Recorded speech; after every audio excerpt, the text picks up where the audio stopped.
Alors, je quitte Vendargues et je m'en vais à Montpellier, au gîte du Saint-Roch. Saint-Roch, c'est le patron des pèlerins. Donc, je serai bien accueilli. C'est un beau petit gîte en plein cœur de Montpellier, donc on ne peut pas être mieux placé. Et en plus, comparé à hier où j'ai fait près d'une trentaine de kilomètres, ce qui est considérable, ben là je vais faire une dizaine de kilomètres. Alors là, j'arrive au village de Lecré, ou Lecresse, je ne sais pas, mais c'est un village de banlieue de Montpellier.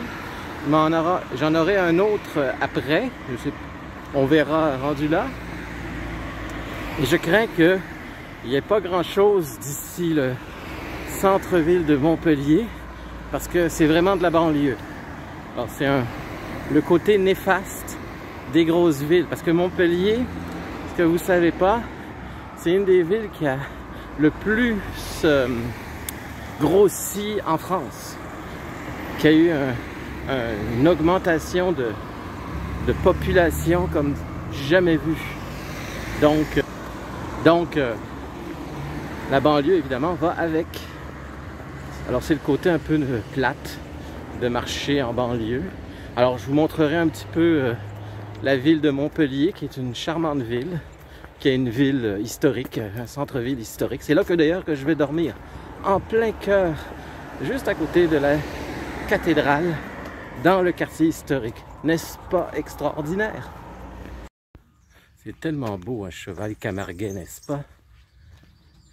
Je suis arrivé, il dormait, il avait les yeux fermés. Est-ce que les chevaux dorment debout aussi? Mais lui, regardez, c'est un autre cheval. Lui, il est couché, comme nous les humains. Alors, salut les copains. Ah, il a refermé ses yeux.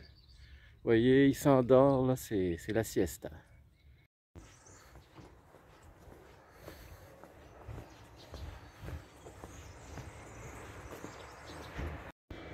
Alors, je suis à mon dernier village avant d'arriver à mon étape finale, Montpellier. Et je suis donc à Castelnau-le-Lez. Et vous voyez, je suis vraiment en France, l'hôtel de ville, liberté, égalité, fraternité. C'est la devise française par excellence. Je suis toujours à Castelnau-de-Lez. L'église est assez, on dirait un bateau, assez fortifié. L'église qui s'appelle l'église Saint-Jean-Baptiste, qui date du XIIe siècle. Vous avez un buste de Jean-Baptiste Fabre, 1727-1783, qui est un écrivain occitan.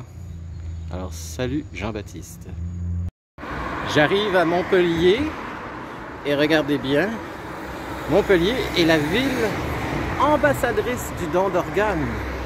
Comme c'est beau, comme c'est généreux, ça prend ça. Et c'est aussi une ville fleurie, très belle ville. Alors ici, vous avez des résidences étudiantes. Ben, c'est que Montpellier est une ville d'étudiants, universitaires. Il y a beaucoup d'universités.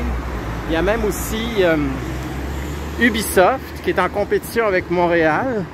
C'est pour ça que je connais bien Montpellier, parce que je suis déjà venu dans le cadre des compétitions de jeux vidéo entre Montpellier et Montréal. Alors qu'est-ce qui se passe, c'est que quand Montréal sort un bon jeu vidéo qui marche comme Assassin's Creed, qui était une création montréalaise, ben là Montpellier doit riposter avec un jeu tout aussi bon. Et ça, c'est très stimulant pour le jeu vidéo entre Montréal et Ubisoft, qui sont deux leaders dans le monde. Je suis à Montpellier, l'Office du tourisme de Montpellier, et tout a été superbe. La température, comparée à hier qui était sous la pluie, était extraordinaire. Et ça termine par randonnée de 15 km. Et là, je vous prépare une visite, comme j'ai fait avec Arles, mais cette fois-ci avec Montpellier. Alors, je suis en train... je suis sur les papiers pour vous montrer toutes les attractions de Montpellier. Alors, je vais faire un spécial Montpellier, un peu plus long que mes randonnées habituelles. Fait que je suis à l'Office du tourisme et je travaille là-dessus pour vous, en vous souhaitant une belle visite de Montpellier.